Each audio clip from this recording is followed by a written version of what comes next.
नमस्कार। एक और टिप्पणी के साथ मैं अतुल चौरसिया। सभा लंबे अरसे के बाद बैठी थी। दरबार अपने तमाम नवरत्नों और नमूनों से भरा हुआ था। धृतराष्ट्र उनके साथ राष्ट्र चिंतन में लीन थे। इसी बीच संजय ने एक कमंडल नुमा पात्र उठाकर हल्का सा हिलाया। कमंडल से सफेद फेना लहराया। दरबारी आंखें मलमल कर कमंडल निहारने लगे। जो देख रहे थे उस पर यकीन नहीं हो रहा था।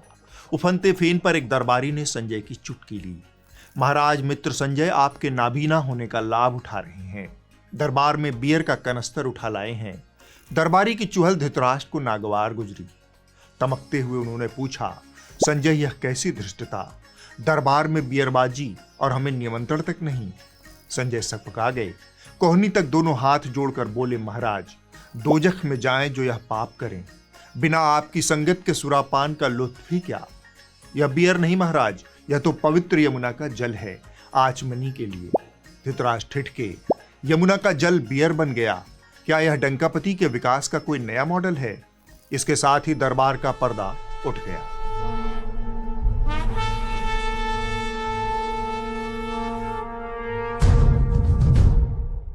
धृतराष्ट्र उत्तर की प्रतीक्षा में बैठे थे। संजय ने जवाब दिया, महाराज समूचे हस्तिनापुर का यही हाल है। यहां हर नदी नाले में तब्दील हो चुकी है, लेकिन इंद्रप्रस्थ में पवित्र यमुना मैया की दशा कुछ ज्यादा ही खराब है। यमुना फिर से फेन उगल रही है। सफेद झाग ऐसे उठ रहा है मानो नदी ने डिटर्जेंट पी लिया हो और नगरवासियों की धुलाई पर आमादा हो। Winter in New Delhi, but this isn't ice or snow drifting from the Himalayas. It's toxic foam from the city's sewage flowing into the Yamuna River, a major water source and a tributary of the holy Ganges River. Dhritarashtra के कानों को सहसा यकीन नहीं हुआ। उन्होंने पूछा, पर ज्यादा दिन नहीं हुए। मुझे स्मरण आता है कि अभी छठ पर्व बीता है। धृतराष्ट्र के मुंह से यह शब्द सुनकर दरबारियों को आडवाणी जी का स्मरण हो आया। धृतराष्ट्र बोले जा रहे थे। डंकापति के कई शागिर्दों ने उस वक्त यमुना का जल हाथ में लेकर शपथ ली थी कि यह जल अब पीने योग्य है, और आज यह जल बियर को टक्कर दे रहा है। कहाँ गए वो डंकापति के सारे सूरमा? क्या वे अभी भी इस झाग युक्त प्रसाद का सेवन कर रहे हैं? ये रहा पानी, और ये पानी आपको दिखाएंगे पीके हुए।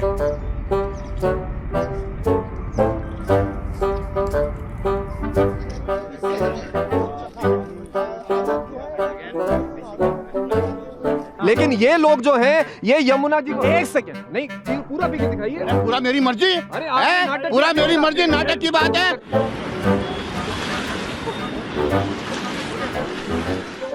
संजय मुस्कुराए। महाराज अब वे संभवतः मिनरल वाटर के तप में लीन हैं। आचमन की आस्था भाप बनकर उड़ चुकी है। पानी ही नहीं, हस्तिनापुर की तो हवा भी ऐसी ही है। ये हम नहीं, साक्षात योगी राज ने कही है, हवा में जहर है। देख रहा ना क्या दिल्ली में घुटन भरी जिंदगी हो गई है। ऐसे लगता है जैसे गैस चैम्बर में है। एयर क्वालिटी इंडेक्स में 400 से ऊपर दम घुटता है, आंखों में जलन होती है। आप गोरखपुर में कितना शानदार माहौल है। धृतराष्ट्र ने पूछा, योगीराज अमित शाह और रेखा गुप्ता को ट्रोल कर रहे हैं या जनता की परवाह कर रहे हैं? क्या करते हो चूतिया करने का? संजय ने कहा, दरअसल योगी जी बहुत ईमानदारी से खुद का आत्मावलोकन कर रहे हैं। उन्होंने हस्तिनापुर की हवा को खराब बताया, लेकिन लोगों को अवध में बसने की सलाह नहीं दी जहां वो खुद रहते हैं, बल्कि उन्होंने सीधे गोरखधाम का रास्ता दिखाया है, क्योंकि हवा तो अवध की भी खराब ही है। चारबाग का नियरेस्ट मॉनिटरिंग स्टेशन तालकटोरा है और सीपीसीबी के आंकड़ों के अनुसार तालकटोरा मॉनिटरिंग स्टेशन का AQI आज सुबह 11 बजे 330 दर्ज किया गया, जो बेहद खराब श्रेणी में आता है, और PM 2.5 की वैल्यू 330 और PM 10 की वैल्यू 222 दर्ज की गई है। संजय के जवाब से दरबार में थोड़ी देर के लिए खामोशी छा गई। तब धृतराष्ट्र को याद आया, हस्तिनापुर में तो ट्रिपल इंजन की सरकार है। उन्होंने पूछा, डंकापति का ट्रिपल इंजन भी यमुना को जीवन नहीं दे पा रहा? संजय बोले, है तो ट्रिपल इंजन, लेकिन डब्बे बहुत जर्जर हालत में है महाराज। सीधे लोगों को यमलोक के सैर करवा दे रहे हैं। संजय की लच्छेदार बातें सुनकर धृतराष्ट्र कुछ समझ नहीं पाए। शायराना अंदाज में बोले, तू इधर उधर की न बात कर, यह बता के काफिला क्यों लुटा? संजय ने सिर नवाया। महाराज काफिला इसलिए लुटा क्योंकि हस्तिनापुर की धरती ऊपर से चमकती है, नीचे से खोखली है। कहीं सीवर का मुंह खुला है, कहीं मैनहोल का ढक्कन गायब है, कहीं बरसाती पानी गड्ढों को समुद्र घोषित कर चुका है। नतीजा ये है कि नोएडा में युवक कार समेत गड्ढे में डूब गया। जनकपुरी में मोटरसाइकिल सवार युवक खुले गड्ढे में गिरकर प्राण त्याग बैठा और रोहिणी में मजदूर खुले मैनहोल में गिरकर मर गया। 16 और 17 जनवरी के दरमियान घने कोहरे के बीच युवराज गुरुग्राम से घर टाटा यूरेका पार्क सोसाइटी लौट रहे थे। उनकी कार मारुति ग्रैंड विटारा एक निर्माणाधीन साइट पर खुले पानी से भरे गहरे गड्ढे जो 40 से 70 फीट गहरा था, इसमें जा गिरा। युवराज ने तुरंत अपने पिता को फोन किया और मदद की गुहार लगाई, लेकिन ठंडे पानी में करीब 2 घंटे तक संघर्ष करने के बाद उनकी मौत हो गई। कमल ध्यानी बस अपने घर से 10 मिनट की दूरी पर थे जब जनकपुरी में एक मौत के गड्ढे में गिरकर उनकी मौत हो गई। रोहिणी में मेन हॉल में खुला होने से युवक गिर गया। सेक्टर 32 में नाले में गिरने से युवक की मौत। कई घंटों चला ऑपरेशन, मजदूर का शव मिला। धृतराष्ट्र ने दुख को छुपाते हुए पूछा, क्या नगर में कोई जिम्मेदार नहीं बचा?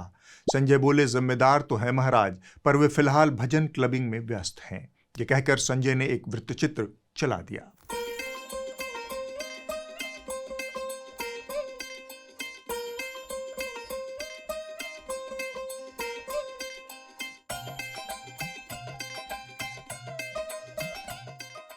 यह सब सुनकर धृतराष्ट्र ने पूछा, क्या यह आपदा प्रबंधन की कोई नई तकनीक है? संजय बोले, महाराज, इसे आध्यात्मिक इंफ्रास्ट्रक्चर कहते हैं। जब धरती डगमगाए तो मन का स्थिर रहना जरूरी है। लगे हाथ संजय ने एक और जिम्मेदार व्यक्ति का एक अदद भीषण वाक युद्ध का वृत्तचित्र चला दिया। विधायक जी, हेलो, औरत गिर गई, ये काम तो कर ही रहे हैं।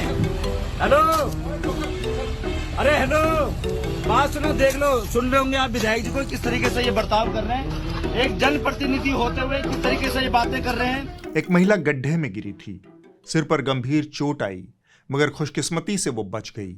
संजय महाराज को यह मामला समझा ही रहे थे, तभी एक दरबारी नया समाचार ले आया। कांग्रेस और आम आदमी वालों ने दिल्ली का बहुत बुरा हाल कर दिया है महाराज, इसीलिए इसे सुधारने में भाजपा को कम से कम 2 टर्म लगेंगे। आप समझ लीजिए, 15 साल कांग्रेस और 10 साल आम आदमी पार्टी, इन सबों ने इतने गड्ढे किए कि इसको सुधारने में कम से कम 2 टर्म लग जाएगा भाजपा जैसी पार्टी को। धृतराष्ट्र ने चौंक कर पूछा, 2 टर्म? संजय ने कहा, महाराज, हस्तिनापुर की मरम्मत कोई पंचवर्षीय योजना तो है नहीं, यह प्रजा के धैर्य की परीक्षा बन चुकी है। पहला टर्म यह सिद्ध करने में जाएगा कि गड्ढे हमारी नहीं, पीछे से चली आ रही विरासत हैं। अगर इतने प्रयास या इतने काम पिछली सरकारों ने कर लिए होते तो ना तो ये प्रश्न आप मुझसे पूछ रही होती है, ना मैं उत्तर ये दे रही होती। इसे साबित करने के लिए तमाम इवेंट और प्रपंच करने होंगे। तिवारी जी वही कर रहे हैं। दूसरा टर्म यह बताने में बीतेगा कि बागडोर इतनी भयावह हालत में मिली कि सुधार चरणबद्ध होगा, दीर्घकालिक होगा। समितियां बनेंगी, सर्वे होंगे, ड्रोन उड़ेंगे, रिपोर्टें मोटी होंगी। हस्तिनापुर का कारोबार यूं ही चलता रहेगा। मरम्मत स्थगित रहेगी, पर आश्वासन नियमित मिलता रहेगा। संजय कुछ ज्यादा ही जज्बाती हो गए थे।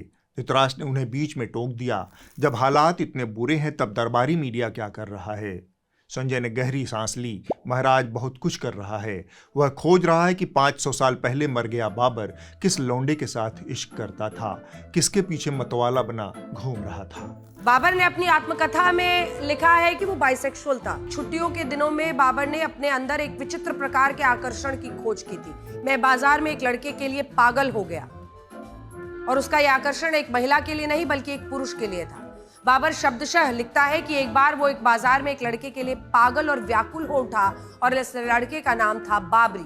जनहित के इस राष्ट्रीय चिंतन पर तक वाली कच्छप की चर्चा सुनकर धृतराष्ट्र का माथा भन्ना गया। हस्तिनापुर की सड़कों पर एम्बुलेंस की आवाज गूंज रही है, यमुना में झाग है, हवा में धुआं है, मगर दरबारी प्राइम टाइम पर बाबर की मर्दाना ताकत की फैंटेसी में घुसे हुए हैं। धृतराष्ट्र का मिजाज देख संजय ने कहा, इतिहास की चादर लंबी खींच देने से वर्तमान का शव ढक जाएगा। संजय आगे कुछ और कह पाते उससे पहले ही धृतराष्ट्र व्याकुल हो उठे। संजय, इस दुर्दशा पर डंकापति का क्या कहना है? इन दिनों क्यों मौन साधे हुए हैं वो? संजय ने नजरें झुका ली। शब्द गले में अटक कर रह गए। धृतराष्ट्र की बेचैनी बढ़ी। संजय, यह कैसी चुप्पी है? तुम बोलते क्यों नहीं? संजय ने धीमे स्वर में कहा, ऐसा नहीं है महाराज। बहुत दिन बाद डंकापति फिर से पुराने अवतार में दिखे। वही हाथ हिलाना, वही कदम ताल।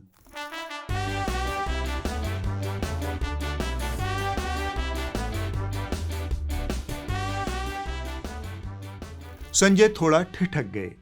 धृतराष्ट्र भाप गए, पूछे क्या बात है। संजय ने कहा कहने की गुंजाइश दिन ब दिन कम होती जा रही है, डंकापति पर खतरे के बादल मंडरा रहे हैं। धृतराष्ट्र चौंक पड़े, क्या कह रहे हो संजय? डंकापति पर संकट? वे तो स्वयं नॉन बायोलॉजिकल हैं। धृतराष्ट्र आगे कुछ कह पाते, संजय ने बीच में ही बोल दिया। सूत्र बताते हैं जिस संसद को वो मंदिर कहा करते थे, उसी के प्रांगण में विपक्षी महिला सांसद उन्हें घंटा समझकर बजाने की तैयारी कर रही थी। धृतराष्ट्र सोच में पड़ गए, ये सूत्र क्या है? संजय ने कहा सूत्र ये है। सूत्रों के हवाले से इस वक्त बड़ी खबर सामने आ रही। प्रधानमंत्री पर लोकसभा में हमले की थी तैयारी, पीएम पर शारीरिक हमले की तैयारी थी। सोर्सेस के हवाले से, सूत्रों के हवाले से ये बड़ी खबर सामने आ रही है। कांग्रेस पीएम पर हमले की योजना बना रही थी, ये लोकसभा सचिवालय सूत्र का कहना है। महिला सांसदों को आगे भेजा गया। सूत्रों के मुताबिक स्पीकर ने कांग्रेस सांसदों के आक्रामक तेवर को देखते हुए स्पीकर ओम बिरला ने सदन की कार्रवाई स्थगित कर दी। इसके बाद संजय ने तसल्ली के साथ सूत्र की व्याख्या की। महाराज, सूत्र अदृश्य देवता हैं, न कभी दिखते हैं न पकड़े जाते हैं, बस कभी कभार उनके नाम हवाओं में तैरते हैं, जैसे कभी जोशीले कभी कुछ, लेकिन उनके हवाले से जो कुछ कहा जाता है वही शास्त्र मान लिया जाता है। यह कहकर संजय ने एक वृत्तचित्र चला दिया। अरे यार, क्या है आज? कुछ हंगामा, कोई ट्वीट, कोई बयान? अरे कहाँ यार, सब ठंडा पड़ा है बिल्कुल। ऐसा कैसे चलेगा? कुछ बड़ा चाहिए। जब से जोशी जी गए हैं, सूत्र भी कुछ नहीं दे रहा है। अबे व्हाट्सएप देखो, नया माल आया है। प्रधानमंत्री पे हमला होने वाला था। कब? कहाँ? कैसे? मैसेज आया है, संसद में माहौल संदिग्ध था। मतलब हमला नहीं हुआ? नहीं तो फिर? सूत्रों की माने तो अगर प्रधानमंत्री संसद में आए होते तो हमला हो सकता था। क्या बात कर रहे हो? कोई मिसाल है? हाँ, ये देख। जरा ध्यान से देखिए इन बीजेपी नेताओं के डरे हुए चेहरों को। ये भयभीत चेहरे बता रहे हैं कि प्रधानमंत्री पर कितना बड़ा संकट संसद में आने वाला था। एक बात बताओ, ये सूत्र है कौन? अबे तुम लोग आम खाओ, पेड़ क्यों गिन रहे हो? बाकी तो मोदी जी संभाल लेंगे।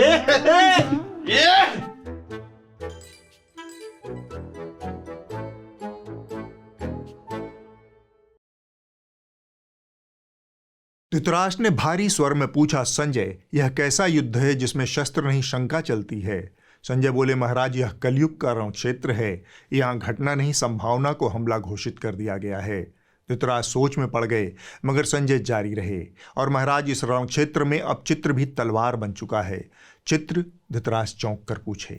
महाराज, डंकापति के एक प्रखर सेनापति गिरिराज सिंह ने नेहरू बाबा की कुछ तस्वीरें साझा की हैं। ये पोस्टर बोल रहा है कि कांग्रेस पार्टी के प्रथम प्रधानमंत्री ने देश को किस ढंग से अपमानित किया, कश्मीर को कैसे गिरवी रखा, पीओके को कैसे छोड़ा, यूएनओ कौन ले गया कश्मीर के इशू को, और कौन बाबा साहेब अम्बेडकर के हारने के बाद माउंटबेटन के साथ नेहरू जश्न मना रहे थे। ये तस्वीर बोल रहा है। गिरिराज जी ने तस्वीरों को दिखाकर आरोप लगाया कि नेहरू ने अंग्रेजों की बाहों में सरेंडर किया, मगर तस्वीरें उतनी ही फेक थी जितनी भारत की विश्वगुरु वाली छवि। पहली तस्वीर एआई से बनी है, दूसरे पोस्टर में पहली फोटो नेहरू के साथ उनकी बहन विजयलक्ष्मी पंडित की है। इसी पोस्टर में दूसरी तस्वीर उनकी अपनी बहन के साथ रूस की है, और इस पोस्टर की तीसरी फोटो में नेहरू अपनी भांजी नयनतारा सहगल के साथ लंदन में है। तीसरा पोस्टर भी एआई से बना है, और चौथे पोस्टर पर लेडी माउंटबेटन लिखा है। वो असल में तत्कालीन ब्रिटिश डिप्टी हाई कमिश्नर की पत्नी श्रीमती सिमोन है। दरअसल डंकापति हस्तिनापुर में एआई पर एक भव्य प्रोग्राम करवा रहे हैं। गिरिराज जी उसी से प्रेरित होकर नेहरू जी पर हाथ साफ कर रहे थे। मैं राहुल गांधी से कहना चाहता हूं कि राहुल गांधी, आपसे बड़ा झूठा देश में कोई नहीं होगा। और पीछे पीछे दरबारी मीडिया के हुड़क चुल्लू भी गिरिराज सिंह पर सवाल खड़ा करने की बजाय उनके सपोर्ट में खड़े हो गए। अपना बात नहीं बताना है, यही पोस्टर लहरा रहे। तो बीजेपी भी आ गई लाइन पर, बोले कि तुम पोस्टर लहराओगे, हमको छापने नहीं आता है एआई से। जैसे राहुल गांधी मीडिया को बुला बुला कर नरेंद्र सरेंडर दिखा रहे थे, वैसे ही गिरिराज सिंह ने मीडिया के सामने पूर्व पीएम नेहरू के पोस्टर लहरा दिए, जिसमें वो एडवीना के साथ दिखाई दिए गए थे। यही सब कीजिएगा। नरेंद्र सरेंडर, झूठे एआई वीडियो बना रहे हैं, झूठे पोस्टर लहरा रहे हैं। आखिरकार बीजेपी को भी उसी भाषा में जवाब देना पड़ रहा है, जिसमें आपको शायद समझ में आएगा कि आप जो करते हैं उसका लेवल क्या है। आप लेवल गिराइएगा, दूसरे को गिराने नहीं आता है, वो भी ले आए फोटो। लेकिन कर रहे हैं राहुल गांधी तो जवाब में मिल रहा अब यही सब। धृतराज चकित हुए, पर यह तो झूठ के पक्ष में खड़ा होना हुआ। संजय मुस्कुराए महाराज, आर्यावर्त में अब सच और झूठ का भेद मिट चुका है। डंकापति ही आखिरी सत्य है और झूठ अगर अपने पक्ष का हो तो वह झूठ नहीं, जवाबी रणनीति है। धृतराज के चेहरे पर थकान उतर आई थी। दरबार में शोर था पर समाधान नहीं। धृतराज सिंहासन से उठ गए, सभा समाप्त हो गई, वो अंतःपुर को लौट गए। धृतराज संजय संवाद में इस हफ्ते बस इतना ही। आगे बढ़ने से पहले बस एक छोटी सी बात। अगर आपको बिना किसी विज्ञापन की रुकावट के आने वाला यह शो पसंद है, अगर आप चाहते हैं कि पत्रकारिता कॉर्पोरेट और सरकारी विज्ञापन के दबाव से आज़ाद रहे, अगर आप चाहते हैं कि पत्रकारिता जनहित में हो और जनता के द्वारा संचालित हो, तो आप भी इसमें थोड़ा सा योगदान कीजिए। न्यूज़ लॉन्ड्री का सब्सक्रिप्शन इसका आसान सा विकल्प है। आप इस QR कोड को स्कैन करके हमारे साथ जुड़ सकते हैं और हमारा हाथ मजबूत कर सकते हैं। इसके अलावा आप हमारे नए NL सेना प्रोजेक्ट से भी जुड़ सकते हैं। यह बनारस में नए सिरे से हो रही तोड़फोड़ पर केंद्रित है। बनारस का रंग रूप बदला जा रहा है। आड़ी टेढ़ी गलियों को मिटाकर सीधी सपाट चौड़ी सड़कें बनाई जा रही हैं। इस बदलाव का ज़मीनी आकलन करने वाली इस सीरीज से जुड़कर आप न्यूज़ लॉन्ड्री को मजबूत कीजिए और गर्व से कहिए, मेरे खर्च पर आज़ाद हैं खबरें। जो उचित समझो वो करो की गूंज अभी थमी भी नहीं थी कि राजनीति के बाजार में एक नया डायलॉग लॉन्च हो गया, आप कुछ नहीं करेंगे। लोकतंत्र का यह ताज़ा डायलॉग कथित तौर पर अमित मालवीय के नाम से वायरल हुआ है और देखते ही देखते मामला फर्जी चैट से उठकर इंटरस्टेट पुलिस विवाद में बदल गया। ये जो है डिफेमेशन मतलब मानहानि का केस है, तो इसमें अरेस्ट कैसे हो सकता है? अगर अनबेलेबल होगा तो अरेस्ट होगा, चाहे वो मामला नहीं नॉन बेलेबल कैसे हो सकता है? देखिए हुआ क्या था कि मैंने एक ट्वीट किया था, ठीक है, जो कंप्लेनेंट है उनके बारे में मैंने एक ट्वीट किया था और वो सोशल मीडिया पे काफी वायरल हुआ, ठीक है। यह बवाल महुआ मोइत्रा और प्रशांत किशोर के बीच कथित चैट के फर्जी स्क्रीनशॉट से जुड़ा है। आरोप है कि जिस शख्स ने सोशल मीडिया पर यह स्क्रीनशॉट वायरल किया, उसे गिरफ्तार करने के लिए पश्चिम बंगाल पुलिस नोएडा गई, लेकिन आरोप है कि नोएडा पुलिस ने आरोपी को पकड़ने की बजाय उसे बच निकलने में मदद की। उक्त वीडियो में कथित आरोपी फोन पर किसी से कह रहा है पुलिस घर पर आई है और फिर बीजेपी IT सेल के प्रमुख अमित मालवीय का नाम उछलता है और उधर से पुलिस को संदेश मिलता है कि आप कुछ नहीं करेंगे। हेलो हम किसी के बारे में कुछ भी Amit the police are here from West Bengal police accompanied by Noida police and that tweet has been deleted also 2 days ago. हाँ भाई साहब उनको बताइए, ये बीजेपी के अमित मालवीय बोल रहे हैं। मुझे लॉयर से बात करनी है, वो बीजेपी वालों से बात नहीं, ये लॉयर वगैरह के रेफरेंस दे रहे हैं आप।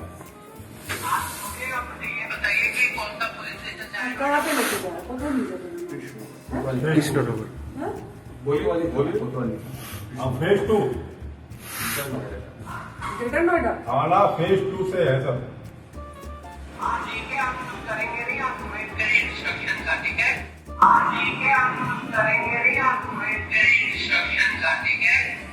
आरोपी शख्स का नाम सुरजीत दास गुप्ता बताया जा रहा है। नोएडा पुलिस ने अपने बचाव में कहा कि वे पूरी मदद कर रहे थे।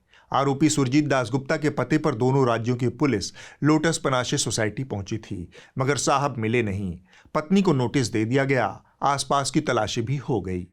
कुल मिलाकर मामला आरोपी नहीं मिला की कैटेगरी में है, लेकिन वीडियो में साफ दिख रहा है कि बंदा मौजूद है। कथित तौर पर अमित मालवीय से पुलिस की बात करवा रहा है।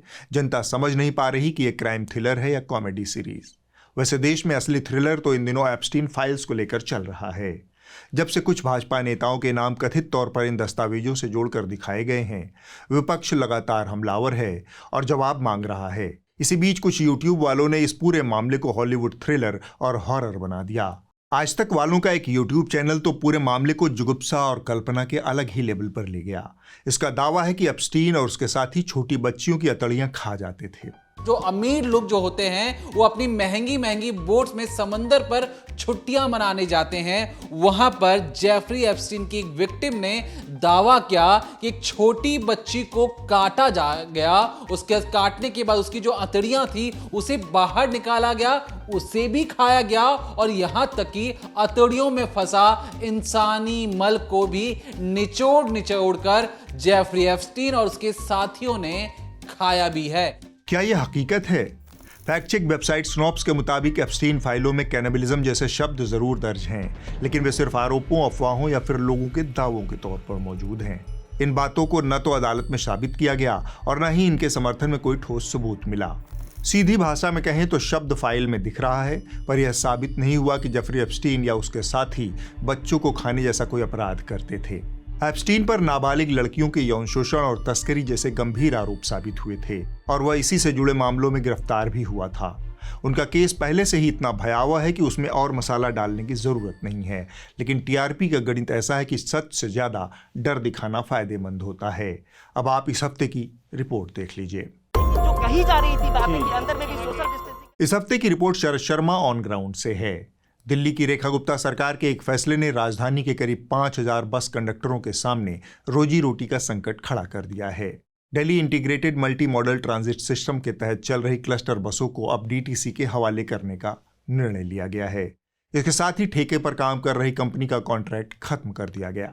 हमें फोन करके बुलाया गया, फिर यहाँ पे हमें जो बयान का तुम्हारी पूरे 10 साल 15 साल की जब तक बसें नौकरी है। हाँ। अब हाल फिलहाल में हमें इन्होंने 31 मार्च का लेटर दे दिया। 31 मार्च का? हाँ जी, लास्ट मिनट का तुम्हारी सेवा से डिम्स खत्म हो गए तो हम भी खत्म हो गए, तुम्हारा सब। कोरोना में हमने इतना उनका वो करा, अपने जान पे खेल के ड्यूटी करी थी और जब डीटीसी वालों ने 3-4 दिन लगातार हड़ताल करी थी, हमारे कितने भाइयों के मुंह काले हुए थे, कितने भाई पिटे थे। जितने भी ट्रांसपोर्टर हैं, यानी कि जो ट्रांसपोर्ट कर्मचारी हैं, कंडक्टर हैं, ड्राइवर हैं, सबने इतनी मेहनत करी कि अच्छा सरकार आएगी, एक नया बदलाव आएगा। ये बीजेपी के लिए कैंपेन करी है सारे ड्राइवर कंडक्टर ने मिलकर, सबने मिलके, लेकिन उसका यो सिला मिल रहा। अगले हफ्ते होगी एक और टिप्पणी। नमस्कार।